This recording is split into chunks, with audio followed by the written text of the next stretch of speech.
Em nome do Pai, e do Filho, e do Espírito Santo. Amém.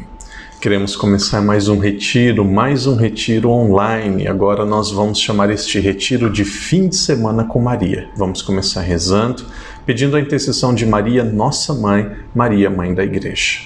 Ave Maria, cheia de graça, o Senhor é convosco. Bendita sois vós entre as mulheres, e bendito é o fruto do vosso ventre, Jesus. Santa Maria, Mãe de Deus, rogai por nós, pecadores, agora e na hora de nossa morte. Amém. Em nome do Pai, e do Filho, e do Espírito Santo. Amém. Nesse período que muitas pessoas ainda estão em casa, nesse período que muitas pessoas estão sem poder participar da missa na igreja, tantas pessoas ainda em Portugal, tantas pessoas no Brasil, eu penso que com exceção de Macau, aqui na China, onde as igrejas já estão abertas, na maioria dos países, na maioria das cidades, as igrejas ainda estão fechadas. Muitos católicos têm saudade da Eucaristia. Muitos católicos percebem que muito mais do que as mídias sociais, que muito mais do que os noticiários, agora é o momento de nós meditarmos e nos apegarmos em Deus. Se você é uma pessoa de fé, agora é o momento de você demonstrar a sua fé. E você sabe que nós temos fé não apenas porque nós somos batizados, nós temos fé à medida que nós nos relacionamos com Deus. Então esse retiro agora é uma oportunidade muito boa para você refletir, para você meditar, e é um grande presente que você dá a você mesmo. Esse retiro nós vamos meditar sobre Nossa Senhora. Será um retiro de 3 dias, um fim de semana. Claro, você pode fazer esse retiro quando você quiser. Algumas pessoas vão fazer durante a semana, outras vão fazer no fim de semana. O mais importante é que você faça 3 dias na sequência e que você, quando começar a fazer o retiro, você tenha pelo menos 30 minutos livres para ouvir essa pregação e depois para fazer a meditação. Quando nós falamos sobre Nossa Senhora, nós temos várias razões diferentes, várias realidades diferentes para meditar sobre Maria. Por que que nós queremos falar neste primeiro dia de Maria a partir da Bíblia? Eu penso que existem 3 razões especiais. A primeira razão porque nós queremos usar a Bíblia para refletir sobre Nossa Senhora é: tudo aquilo que nós conhecemos sobre Nossa Senhora está na Bíblia. Existem muitas informações, muitas coisas que foram passando durante a tradição que nós não temos certeza se é verdade. Até os pais de Nossa Senhora, que é São Joaquim e Santa Ana, nós não temos certeza se eles de fato são os pais de Nossa Senhora. Nós não temos notícias sobre quando Nossa Senhora nasceu, nós não temos notícias quem de fato conviveu com Maria, nós sabemos muito pouco sobre a vida dela. Por isso que existem muitas pessoas que imaginam, propagam, falam coisas, até escrevem livros muito longos sobre Nossa Senhora, que tratam de realidades que muitas vezes elas não são fato, não são verdadeiras. Claro que nós queremos meditar, nós queremos conhecer aquilo que a tradição nos diz, mas o mais importante, quando nós meditamos sobre Nossa Senhora, nós queremos começar do conteúdo que está na Bíblia. Por isso, você que é católico, você vai usar a Bíblia e nós veremos as passagens principais na Bíblia que falam sobre Nossa Senhora. Primeiro motivo, porque nós queremos trabalhar e tratar com fatos. Segundo motivo, porque nós vamos usar apenas a Bíblia. Existem pessoas de outras religiões que, quando nós começamos a falar sobre Nossa Senhora, eles logo dizem: não quero saber do texto, não quero saber de Nossa Senhora de Fátima, não quero saber de Nossa Senhora Aparecida, eu acredito apenas na Bíblia. Então a nossa reflexão de hoje, a nossa reflexão deste retiro, desse primeiro dia, será baseada apenas na Bíblia. Maria na Bíblia. Porém, você que é católico, é preciso que você tenha consciência, tudo que está na Bíblia é verdade, mas nem toda a verdade está na Bíblia. Existem muitas coisas que nós acreditamos que não estão na Bíblia. Jesus, por exemplo, quando ele viveu, a Bíblia não estava toda escrita. A Bíblia terminou lá pelo ano 100, aproximadamente 70 anos depois da vida de Cristo. Então a Bíblia, ela é verdadeira, ela é palavra de Deus, mas existem muitas coisas que não estão na Bíblia. Nós também acreditamos na tradição da igreja, nós acreditamos no magistério da igreja. Se não fosse o magistério da igreja, que é o Papa e unidade com os bispos, se não fosse o Papa, nós não teríamos a Bíblia como nós temos hoje. O padre já disse outras vezes, foi um Papa, São Damaso, lá no ano de 381, que definiu os livros que seriam bíblicos. Então, você que é católico, nós não somos a igreja apenas da palavra, não somos a igreja só da Bíblia. Porém, algumas pessoas dizem que querem refletir sobre Nossa Senhora a partir da Bíblia. Então, esse é outro motivo. Então, vamos refletir sobre Nossa Senhora a partir da Bíblia. Tudo que nós vamos falar neste vídeo será baseado apenas na Sagrada Escritura. Um terceiro motivo porque nós vamos usar apenas a Bíblia é nós católicos, infelizmente, nós conhecemos muito pouco sobre a Bíblia. Infelizmente, a Bíblia muitas vezes é um livro muito estranho que não faz parte da nossa vida. Uma vez uma mãe me falou: padre, quando eu preciso esconder alguma coisa muito importante em casa, quando eu vou esconder dinheiro, quando eu vou esconder um documento, alguma coisa que ninguém pode achar, eu coloco na Bíblia, porque eu já sei que ninguém vai colocar a mão, ninguém vai ver. Naturalmente, a Bíblia não é um local de nós colocarmos dinheiro, mas aqui você já consegue perceber que, infelizmente, nós precisamos aceitar isso, mas tentar mudar essa situação. Infelizmente, nós católicos, nós temos uma relação muito superficial com a Bíblia. Ouvimos a Bíblia, ouvimos sobre a Bíblia na missa, nas leituras da Bíblia, nas leituras da missa, porém o nosso conhecimento ainda é muito limitado. Por que apenas a Sagrada Escritura nessa primeira reflexão? Por três motivos. Primeiro, porque nós queremos partir a partir de fatos sobre Maria. Porque muitas pessoas dizem que nós católicos acreditamos em muitas coisas além da Bíblia, então para darmos respostas convincentes, baseadas apenas na Bíblia. Terceiro motivo, porque nós conhecemos muito pouco a Bíblia. Se nós formos refletir sobre Nossa Senhora a partir da Bíblia, nós vamos perceber que não existem muitas informações. A Bíblia, ela não fala muito sobre Nossa Senhora. E alguém poderia perguntar assim: padre, por que a Bíblia não fala muito sobre Nossa Senhora? Por que a Bíblia não fala mais sobre Nossa Senhora? Se Nossa Senhora é a mãe de Jesus, se Nossa Senhora é a mãe de Deus, a Bíblia deveria falar muito mais sobre ela.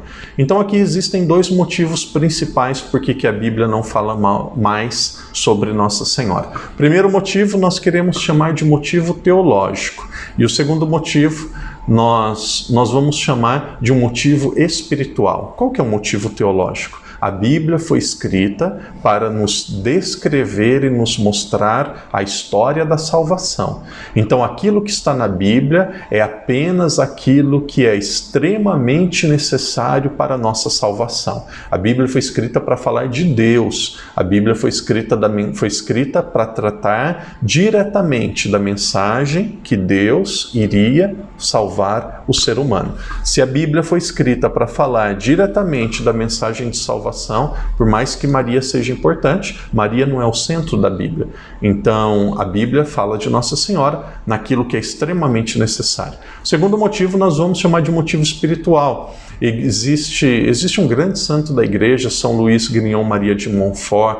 São Luís Maria Grignon de Montfort, ele diz assim: Nossa Senhora tinha apenas um desejo na sua vida: ser desconhecida aos olhos dos homens, para ser conhecida e vista apenas pelos olhos e pelo coração de Deus. Maria não queria ser conhecida pelos homens. Esse é um motivo espiritual que São Luís diz que a Bíblia não fala tanto sobre Nossa Senhora. Isso é até uma grande alegria para ela, aquela que sempre quis passar despercebida, seguramente ela até fica feliz e ela é realizada em perceber que ela não é o centro é o Filho dela, o centro é Jesus. Vamos às passagens de Nossa Senhora.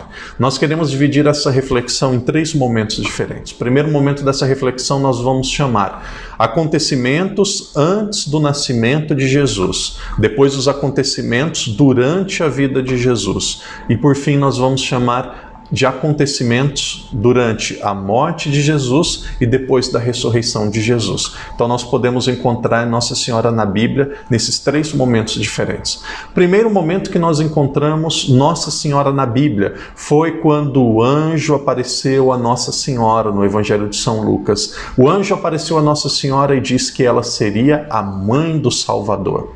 O padre, muito mais do que ficar dando informações catequéticas, informações teológicas, isso poderia até ser feito. Nós teremos momentos para falarmos sobre a teologia, a explicação mais profunda da Bíblia. Neste momento, nós queremos fazer uma meditação. O que significa meditação? Nós queremos entrar dentro das passagens da Bíblia e percebemos o que isso também quer ensinar e quer dizer para a nossa vida. Quando o anjo apareceu a Nossa Senhora, imagine, a notícia mais importante da história da humanidade, a esperança de todo Israel, aquele que o mundo todo aguardava como Salvador. De repente aparece um anjo e diz: Maria, você será a mãe do Salvador. Nenhuma notícia na face da terra poderia tocar e surpreender tanto uma pessoa. E lá naquela cidade, lá naquela vila tão pequena de Nazaré, na Palestina, uma criança, uma adolescente recebeu esta notícia. E aqui entra um detalhe muito importante. Maria não ficou negociando com o anjo. Maria não disse: se for o anjo eu vou receber outra visualização. Se for realmente a vontade de Deus, que venha uma autoridade religiosa para me dizer. Se for realmente vontade de Deus, Deus vai confirmar durante o tempo. Eu vou conversar com os meus pais. Não, Maria diz: Fiat, eis aqui a escrava do Senhor. E tem um detalhe nesta passagem que é extremamente importante. Maria diz: como que isso vai acontecer? Nós temos outra passagem, que é a passagem de Zacarias. Zacarias é o pai de João Batista. Zacarias, ele diz assim: como isso pode acontecer? Então a Sagrada Escritura diz que Zacarias ficou mudo, que ele não podia comentar, não podia falar nada. Percebe a diferença? Zacarias diz: como isso pode acontecer? Ou seja, ele não estava acreditando. Como que isso pode acontecer? Ou seja, isso é impossível. Mas Maria diz, ela não disse como isso pode acontecer. Nossa Senhora diz como isso vai acontecer. Ou seja, ela já estava acreditando e naquele momento ela queria saber apenas aquilo que ela devia fazer para que aquilo acontecesse. Muitas pessoas pensam que Nossa Senhora, por ser a mãe de Jesus, a mãe de Deus, ela teve visualizações, aparições, grandes momentos espirituais na presença dos anjos. Não, a Sagrada Escritura nos mostra que o anjo apareceu na vida de Nossa Senhora apenas uma vez. Essa primeira passagem da vida de Nossa Senhora já bastaria para nos mostrar que Maria é uma mulher de fé, que Maria é uma mulher madura, que Maria não ficou negociando com Deus, que Maria se colocou totalmente segundo a sua possibilidade, ela se colocou totalmente ao serviço de Deus. E depois nós temos o segundo momento. Maria vai visitar a sua prima Isabel. Presta atenção no que o padre vai dizer. No momento que Nossa Senhora mais precisava ser ajudada, recebeu a notícia mais extraordinária da face da terra. Maria estava grávida sem a participação de um homem, o que nunca mais vai acontecer na história. Maria precisava ser ajudada, Maria precisava conversar, Maria precisava partilhar aquela notícia com alguém, Maria precisava de apoio. No momento que ela mais precisava de ajuda, ela ajudou. No momento que ela mais precisava de uma visita, ela visitou. Ela visitou a sua prima Isabel, que estava grávida na velhice. Perceba, aqui existe uma lição muito prática a cada um de nós. Quando você tem um problema, quando você tem uma dificuldade, quando você está passando por algo difícil na sua vida, uma das formas melhores de nós encontrarmos a solução para o nosso problema, segundo o exemplo de Nossa Senhora, segundo a Bíblia, é ajudando outra pessoa, servindo outra pessoa, se preocupando com os outros. Quando nós nos preocupamos com os problemas dos outros, os nossos problemas se tornam menores. E quando eles se tornam menores, Deus, ele age de uma forma mais profunda e muitas vezes, sem percebermos, de repente o problema é resolvido. Lição de Nossa Senhora: quando ela mais precisou, primeiro, ela não ficou negociando com o anjo, foi uma mulher de fé. Segundo, não basta apenas fé. Maria foi uma mulher de serviço, Maria foi uma mulher de missão. Maria colocou os pés na estrada e foi visitar Isabel. E quando ela foi visitar Isabel, que coisa linda! Isabel já diz: eis aqui a mãe do meu Salvador. Salvador significa Kyrios, em grego, significa Deus. Isabel diz: eis aqui a mãe do meu Deus. Que maravilha! Como que uma pessoa pode dizer que Maria é uma mulher comum? Como que uma pessoa pode dizer que Maria é uma mulher normal? Quem mais na face da terra teve a possibilidade de ter a visita de um anjo e ser a mãe do Salvador? Quem que num momento de dificuldade, quem que num momento de dor esquece de si mesmo para se preocupar com os outros? Eu tenho muito orgulho, eu tenho muita alegria de saber que Maria é minha mãe. Ela é um grande exemplo para cada um de nós. A nossa fé está em Deus. O Salvador é Deus. Mas se até Deus quis precisar de Maria, nós que somos humanos, negar Nossa Senhora seria um grande ato de orgulho e um grande ato de desconhecimento da Sagrada Escritura. Não tenha medo de amar Nossa Senhora. A história continua, outra passagem de Nossa Senhora. Nossa Senhora, ela teve a graça de gerar Jesus. Depois do nascimento de Jesus, o esposo de Nossa Senhora, o nosso grande, o patrono da igreja, São José, ele recebeu um sonho do anjo, ele recebeu uma visita de um anjo no seu sonho, e o anjo disse que eles deveriam ir para o Egito. Preste atenção comigo, Nossa Senhora, ela era de Nazaré. Quando ela estava grávida, devido a um recenseamento, a um trabalho histórico, a uma necessidade histórica, uma necessidade política da época, Nossa Senhora saiu de Nazaré, que é no norte da Palestina, e ela foi para o sul, para Belém, e lá ela teve Jesus. Você sabe como que é difícil quando você, por exemplo, as mães sabem melhor do que os homens, quando você vai dar à luz, quando você está num momento de muita sensibilidade, ficar viajando, ficar indo de um lado para o outro. Maria saiu de Nazaré e foi a Belém, mas aquilo não era tudo. Ela precisou ir ao Egito. E quando Nossa Senhora chegou ao Egito, Nossa Senhora chegou ao Egito porque ela confiou que um anjo disse a José, o seu esposo, que era o momento deles irem para o Egito. Aqui você já pode perceber que Nossa Senhora não teve uma vida fácil. Ela teve o seu filho em um local que não era sua terra, e os primeiros dias, junto com o seu filho, quando seu filho estava praticamente se desenvolvendo, ainda no começo da sua vida, ela teve que ir para outro país. Aqui nós não queremos decidir, não queremos dialogar, nem refletir se esta é uma questão exatamente histórica. Muitos dizem que isso é apenas teológico, mas nós queremos seguir a Bíblia do jeito que ela diz e do jeito que nos ensina a tradição da igreja. Qual que é o grande ensinamento que nós temos meditando que Maria, José e Jesus foi para o Egito?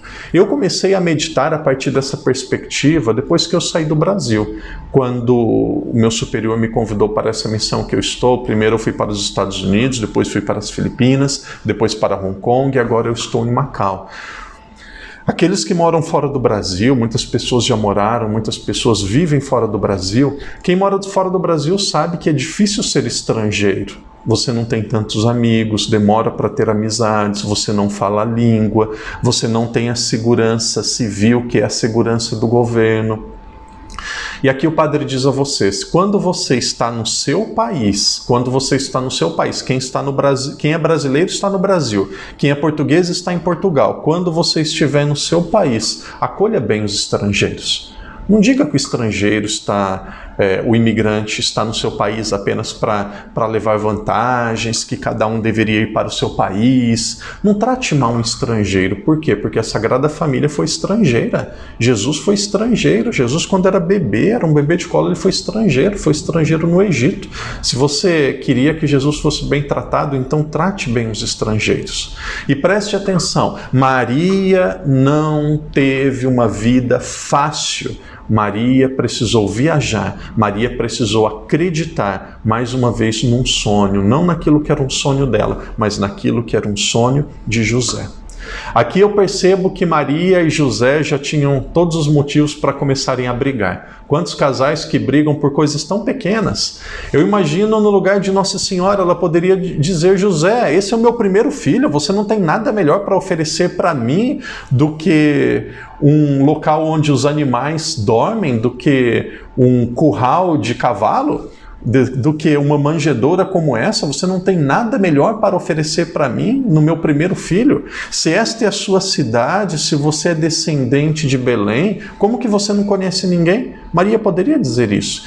Maria poderia ficar reclamando e poderia ter negado a ir para o Egito. Não, Maria era uma mulher serena. Maria era uma mulher que a sua vida já estava totalmente entregue e consagrada a Deus.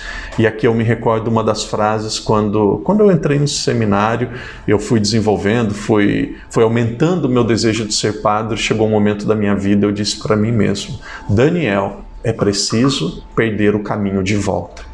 Existem alguns momentos na nossa vida que nós tomamos decisões que é preciso perder o caminho de volta. Você não pode ficar discernindo. Tem gente que quer discernir a vida toda. Ah, será que realmente eu devo ser católico? Ah, será que Deus existe? Às vezes pessoas de 50, 60, 70 anos, cabelo branco, ainda discernindo se Deus existe. Mas que pensamento pequeno. Caminhe, agora não é hora de discernir se Ele existe, é hora de discernir como que eu vou servi-lo. Existem algumas realidades na nossa vida que nós precisamos perder o caminho de volta.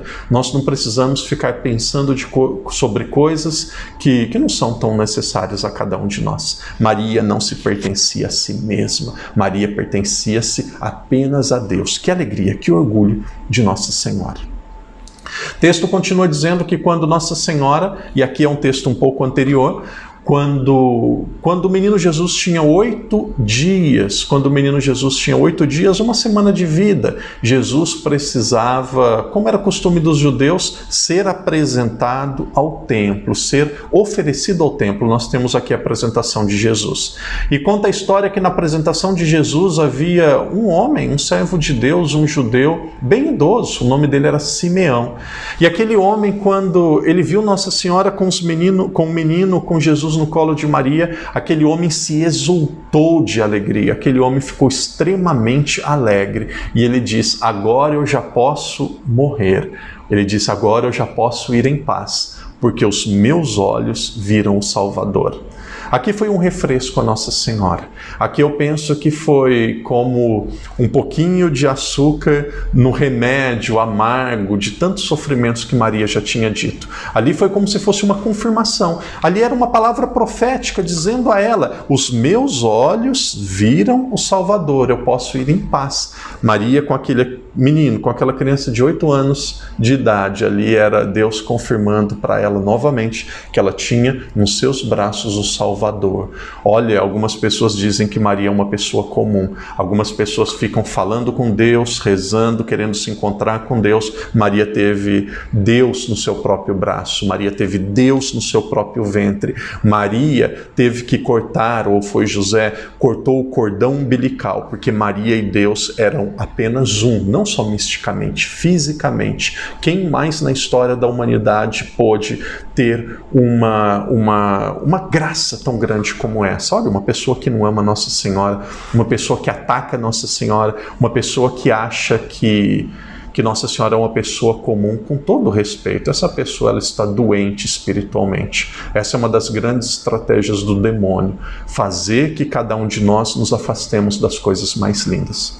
Mas aquele velho Simeão, aquele homem que era um profeta, que tinha palavras de profecia, palavras de Deus, depois de ter dito palavras tão lindas a Nossa Senhora, ele diz a ela: mulher, uma espada vai transpassar o seu coração. Uma espada vai transpassar a sua alma. O que significa uma espada transpassar a alma? Aqui todos nós já passamos por momentos que uma espada talvez tenha transpassado a nossa alma. Existe a dor física, talvez de ter uma queimadura, talvez de ter uma enfermidade, talvez um câncer. Existe dor física, e a dor física é algo que machuca, que dói muito. Mas existem também dores espirituais, a dor espiritual de você ser humilhado, a dor espiritual de você ser traído, a dor espiritual de você ser rejeitado, a dor espiritual de você ser comparado com outra pessoa, a dor espiritual de você ser abandonado, a dor espiritual, por exemplo, de você... Existe essa palavra que muitas pessoas usam hoje, bullying, de ficar fazendo piada em relação a você. Isso são dores na alma, o corpo não sente, mas é dor na alma. Então aquele Simeão, aquele homem falou, uma espada, Maria, vai transpassar a sua alma. E uma espada, de fato, transpassou a alma de Maria quando Jesus estava na cruz. A espada transpassou o lado de Jesus, o coração de Jesus, de onde jorrou sangue e água. A água transpassou, furou, como que abriu a alma de Nossa Senhora. Por isso que os santos da igreja dizem, São Bernardo de Claraval, Jesus sofreu a paixão, Nossa Senhora sofreu a compaixão. Como que alguém pode dizer que Maria foi uma pessoa comum? Não tem cabimento, não tem explicação. Aqui nós encerramos a primeira parte da nossa reflexão do Maria no nascimento de Jesus, Maria nos primeiros dias de Jesus e Maria quando ela recebeu o anjo e quando ela concebeu Jesus no seu ventre. Aqui são os primeiros momentos da vida de Jesus. Agora nós vamos para um outro momento que nós podemos chamar da vida pública de Jesus. O que é a vida pública de Jesus? Depois, quando ele foi batizado, aqui aproximadamente com 30 anos de idade, Jesus começa a fazer a sua pregação, Jesus começa a evangelizar e aqui o seu ministério começa a se propagar.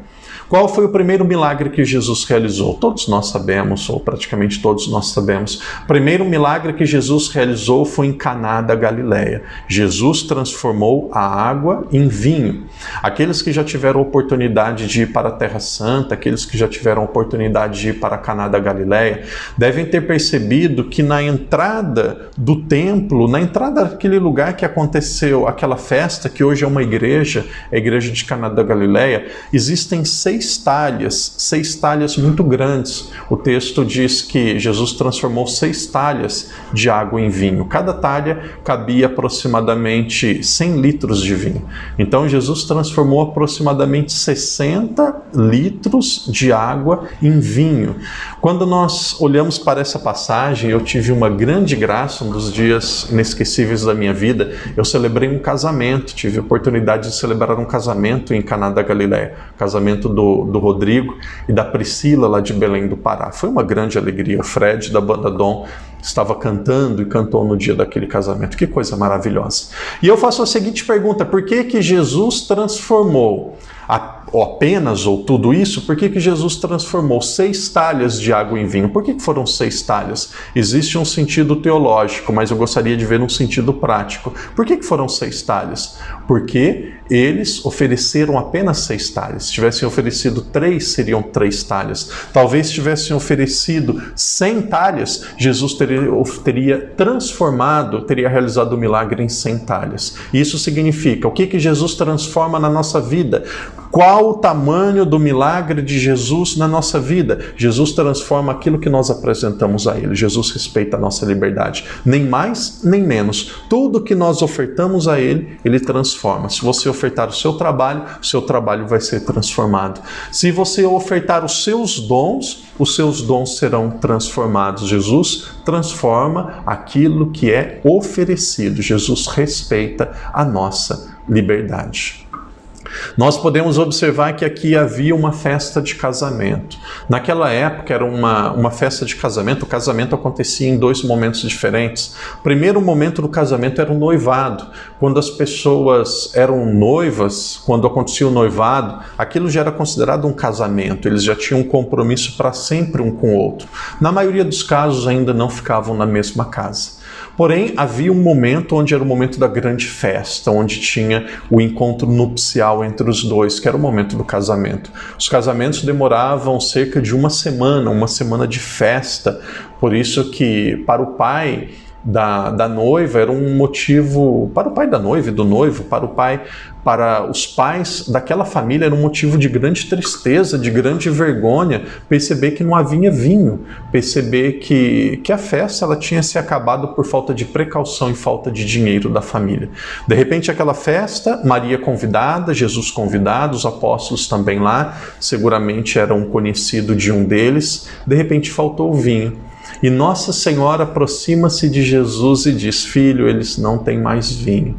E aí Jesus diz: mulher, o que nós temos a ver com isso? E Maria ficou em silêncio e falou para aqueles servos: faça tudo como ele vos disser. Maria já tinha certeza que o filho ia fazer. E você sabe, quando a mãe pede, o filho atende.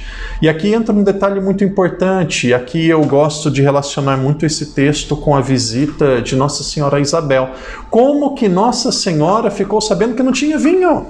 Como que Nossa Senhora ficou sabendo? Aquilo era uma vergonha para a família. Aquilo deveria ter sido escondido. Aquilo não era para ninguém perceber. Como que Nossa Senhora ficou sabendo que tinha vinho? Só existe uma opção. Nossa Senhora não estava na mesa, apenas bebendo e comendo. Nossa Senhora não estava participando da festa apenas como uma convidada. Nossa Senhora estava trabalhando. Nossa Senhora estava servindo. Nossa Senhora estava com o avental do trabalho. Nossa Senhora estava atenta. E aqui entra a sensibilidade, entra o zelo de uma mulher. Muitas vezes antes da missa, aconteceu isso no Brasil, não acontece isso porque ela não está aqui. Quantas vezes antes da missa que eu vejo minha mãe entrando na sacristia, eu falo: mãe, senta lá no banco, a missa vai começar. Não, filho, eu preciso ver como que você está. E ela vem, põe a mão na minha roupa, na casula, na estola, e vira de um lado, vira para o outro. Às vezes ajeita o meu cabelo e fala: filho, agora tá bom, agora pode começar a missa. No começo eu me sentia até um pouco constrangido, os leigos vendo, até outros padres. Mas olha, esse é o amor de uma mãe. Esse é o carinho de uma mãe. Essa é a sensibilidade de uma mãe. Esta é uma sensibilidade de uma mulher. Como que existem mulheres de fé, mulheres que acreditam em Deus, que podem rejeitar, que podem humilhar, que podem achar que Nossa Senhora foi uma pessoa comum. Não, Nossa Senhora não era uma beberrona. Nossa Senhora não era uma comilona. Nossa Senhora não era uma festeira. Nossa Senhora possivelmente estava lá para participar da festa. Seguramente estava, mas ela percebeu que estava faltando vinho. Por quê? Porque era uma pessoa que tinha o coração grande, se preocupou com aquela família. Poderia ter dito, como muitas pessoas: não, que eles se cuidem, é problema deles, não, que eles dão um jeito. Jesus nunca havia realizado nenhum milagre. Os milagres de Jesus começaram em Caná da Galileia. E Maria falou: filho, faça, comece. O primeiro milagre de Jesus não aconteceu porque houve uma grande visualização do céu. O primeiro milagre de Jesus não aconteceu porque um grande sábio pediu. O primeiro milagre de Jesus não aconteceu porque houve um grande desafio a ele. O primeiro milagre de Jesus não aconteceu porque uma pessoa estava doente e precisava ser salva. O primeiro milagre de Jesus não aconteceu porque apareceu uma voz do céu. O primeiro milagre de Jesus não aconteceu porque um discípulo pediu. O primeiro milagre de Jesus não aconteceu porque houve um fato extraordinário na terra. O primeiro milagre de Jesus não aconteceu porque ele mesmo decidiu. O primeiro milagre de Jesus aconteceu porque Maria Santíssima pediu e intercedeu. E aqui entra algo belíssimo. Presta atenção no que Deus vai falar através do Padre agora. Deus, ele não muda. Não muda. Deus é onipotente, onipresente e onisciente. Deus, ele não muda. Se Deus, ele não muda, e o primeiro milagre que ele realizou foi por intercessão de Nossa Senhora, como que nós vamos dizer que os outros milagres também não serão por intercessão dela? São Luís Grignon ou Maria de Montfort.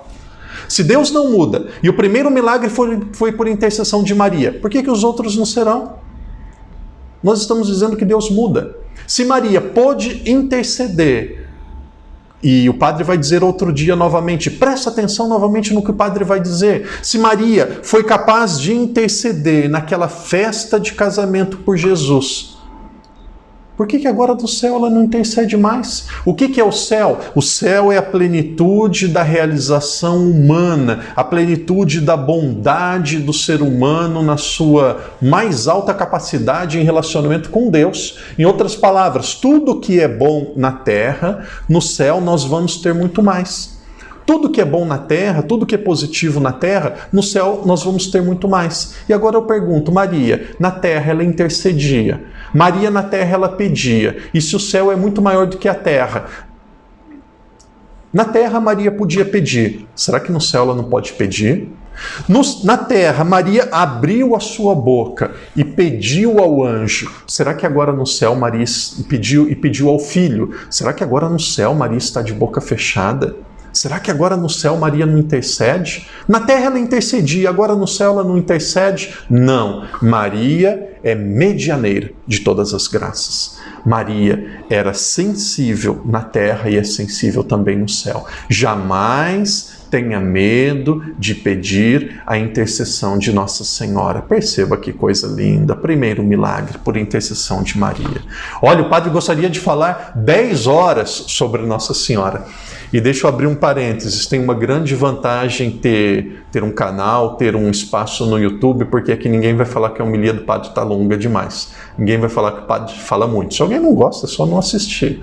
Mas eu tenho certeza que você está assistindo, está acompanhando, porque isso daqui é algo que toca o seu coração. Você percebe que a nossa fé, São Pedro dizia na sua segunda carta, capítulo 3, versículo 15,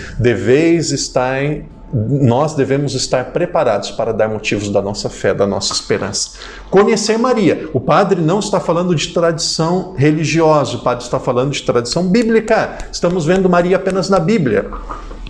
Alguém poderia dizer assim, padre, mas tem uma passagem lá na Bíblia que de repente a mãe de Jesus e os apóstolos estavam fora da casa. E aí de repente alguém falou, Jesus, a sua mãe e os seus apóstolos estão lá fora.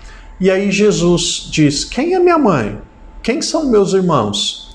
Em outra passagem, uma mulher disse a Jesus, bem-aventurado o ventre que te gerou, os seios que te amamentaram. E Jesus falou, muito mais bem-aventurado é quem ouve a minha palavra e coloca em prática. Comecemos por essa segunda passagem, por essa segunda mensagem. Algumas pessoas dizem que estes textos são contra Nossa Senhora. Então vejamos. Primeiramente, vamos começar pelo segundo texto. O segundo texto diz, uma mulher disse, bem-aventurado o ventre que te gerou, o seio que te amamentou. Jesus falou, muito mais bem-aventurado é quem ouve a minha palavra. Aquela mulher estava querendo considerar Nossa Senhora a partir da sua grandeza biológica, a partir da grandeza de ter gerado Jesus, mas a grandiosidade de Maria, a grandiosidade de Nossa Senhora, ela não é apenas biológica. A grandiosidade de Maria é uma grandiosidade de fé. Maria, ela não é grande, Maria, ela não é bem vista por Deus, ela não é bem-aventurada apenas porque ela gerou, ela é bem-aventurada porque ela acreditou. Jesus estava dizendo, a minha mãe, ela é grande, não é só fisicamente. A Maria, que é minha mãe, ela é grande porque ela acredita. Se Maria, que diz Santo Agostinho, se Maria é mãe biológica e ninguém pode negar isto, Jesus diz, minha mãe e os meus irmãos são aqueles que colocam a minha palavra em prática. E aqui nós perguntamos, existiu alguém na face da terra que colocou mais a palavra de Jesus em prática do que Nossa Senhora? Existiu alguém na face da terra que ouviu mais Nossa Senhora do que Jesus? Não tenho dúvida nenhuma, não. Por isso, esta passagem, muito mais do que dizer contra Nossa Senhora, ela está dizendo que Nossa Senhora é mãe de Jesus 2 vezes. Mãe, porque quem acredita em Jesus é mãe, irmão e é parente de Jesus. Ela é mãe de Jesus porque ela teve a capacidade biológica de gerá-lo, e isso daí ninguém pode negar.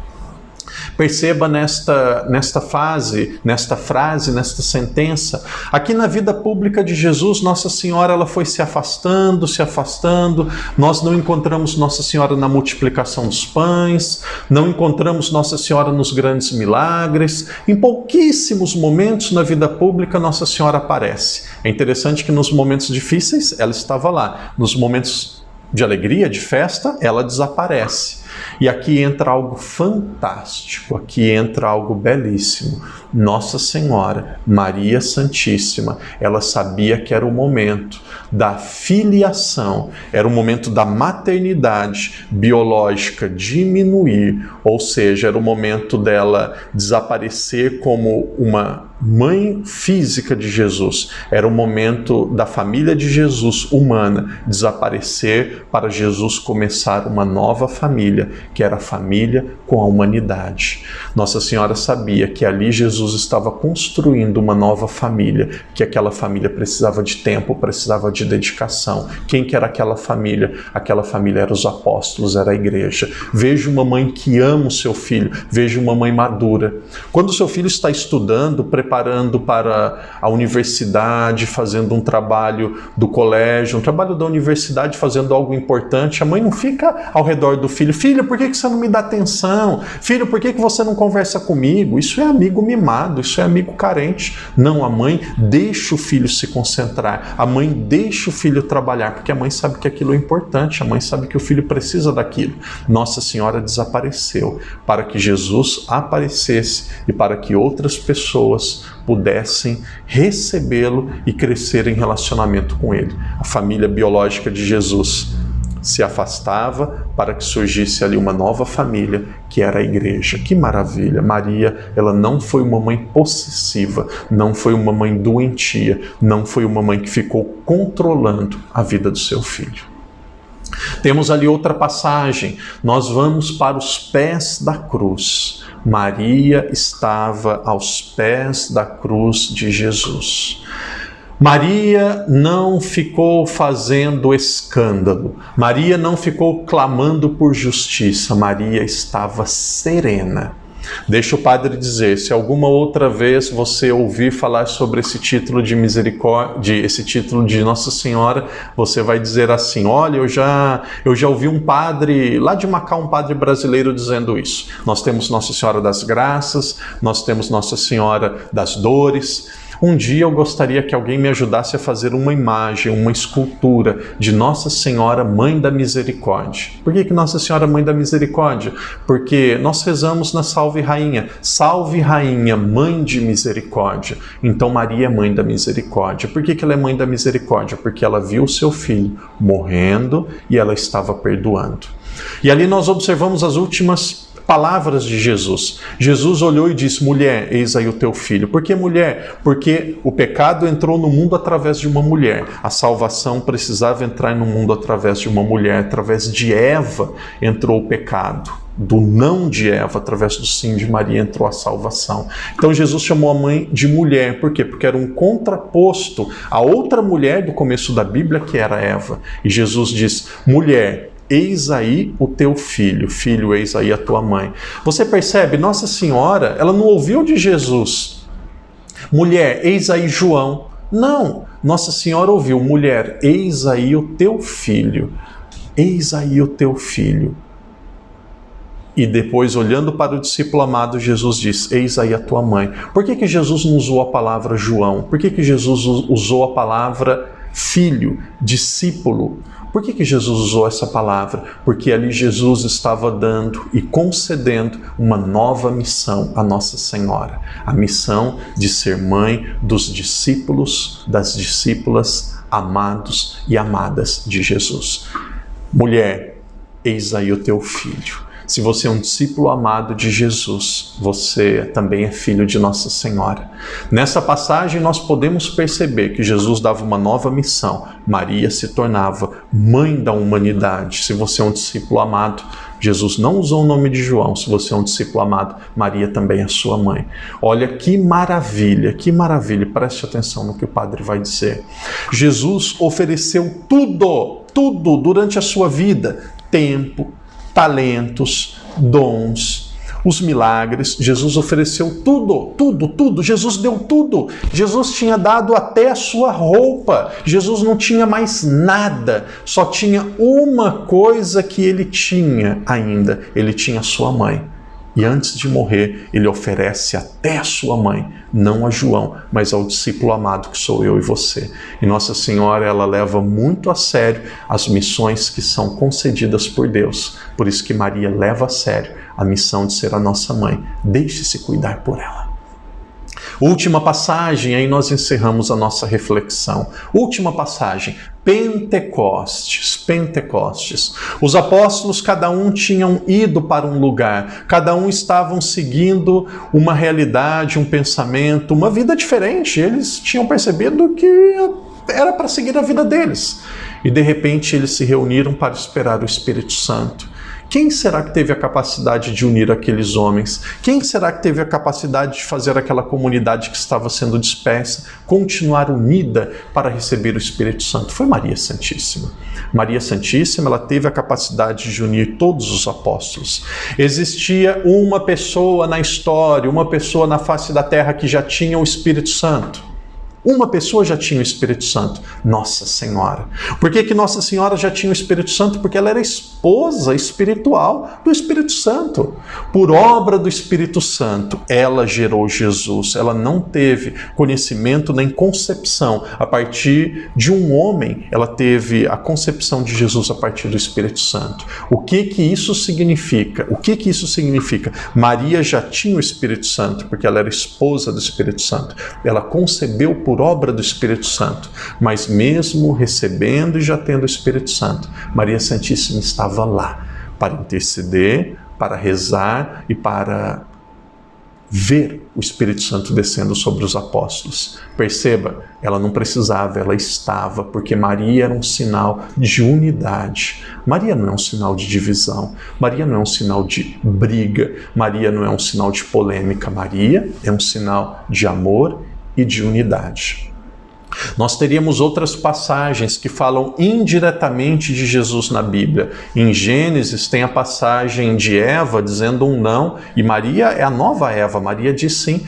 Nós temos outras passagens lá no Pentateuco, no livro dos Reis, que diz que a Arca da Aliança, que levava aquilo que existia de mais precioso, onde a arca andava, acontecia e chegava a bênção de Deus. Quem que é a nova Arca da Aliança? É Maria. Se a Arca da Aliança ela guardava algo sagrado, que era a presença de Deus, Maria é a nova arca, porque ela guarda algo sagrado dentro dela. Nós temos outra passagem de Apocalipse, que fala da igreja, mas também fala de Nossa Senhora. Apocalipse 12, que uma mulher ela será atacada pelo dragão, mas essa mulher vencerá o dragão, e a descendência da mulher também vencerá o dragão. Você vai perceber no fim da reflexão, no nosso texto, nessa página que você está vendo, algumas sugestões de passagens bíblicas para você meditar. Agora, depois da reflexão, você vai ouvir uma canção, ouça com muita atenção esta canção. Agora você vai perceber também que existem algumas passagens bíblicas. Escolha uma passagem, já pegue ali o seu papel, a sua caneta. Dessas várias opções de passagens bíblicas, escolha uma e depois você vai fazer a sua meditação. Você vai ler, você vai refletir, você vai reler, você vai imaginar aquilo que estava acontecendo, vai perceber o que Deus está falando para você, você vai dar a sua resposta a Deus, vai tomar a sua decisão. Não fique com telemóvel, não fique com celular, não fique com televisão.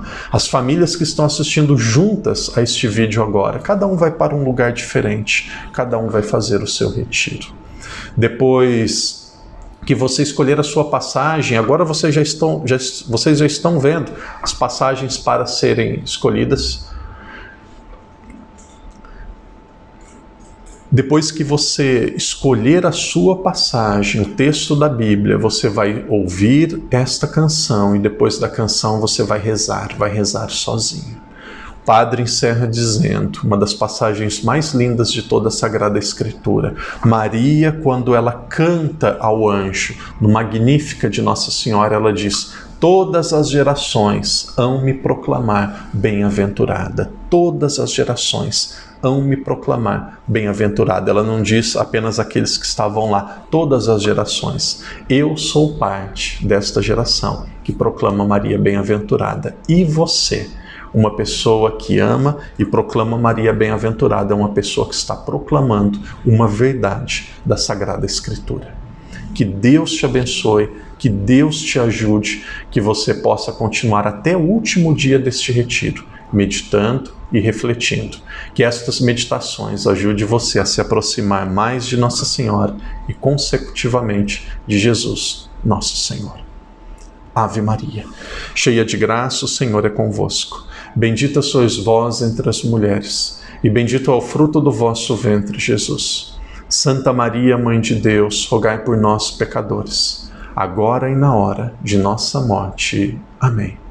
O Senhor esteja convosco, Ele está no meio de nós. Por intercessão de Maria, personagem da Bíblia, que desça sobre cada um de nós e permaneça para sempre. A bênção do Pai, do Filho, do Espírito Santo. Amém.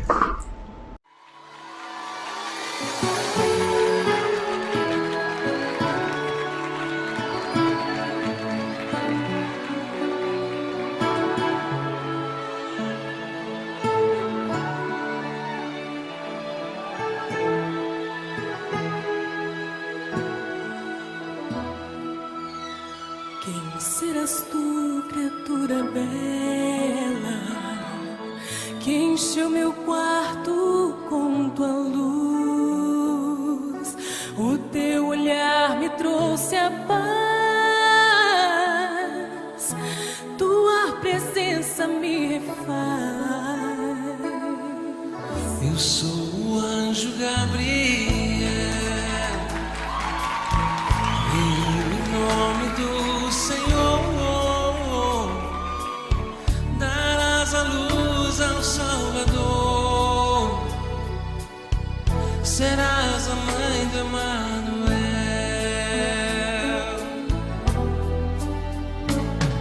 Por que teus lábios tremem tanto assim? Por que não tira os teus olhos de mim? Há tanta graça está diante de ti, e o céu inteiro espera por teu sim. Não temas, doce anjo do Senhor, escuta o que agora eu vou falar. Sorri, vai ao céu anunciar, sim, eu serei a mãe do Salvador. Ave Maria, quanta alegria, o céu se encheu de luz, pois vai nascer Jesus. Santa Maria, Deus escolheu-te bem, e todos os anjos cantam amém. Por que teus lábios tremem tanto assim? Por que não tira os teus olhos de mim? Há tanta graça estar diante de ti, e o céu inteiro espera por teu sim. Não temas, doce anjo do Senhor, escuta o que agora eu vou falar.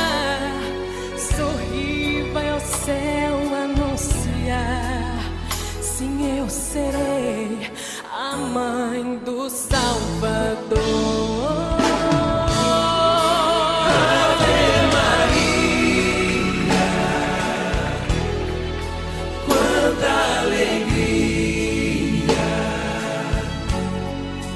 o céu se encheu de luz, pois vai nascer Jesus.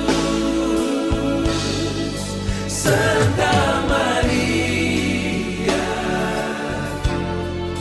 Deus escolheu-te bem, todos os anos.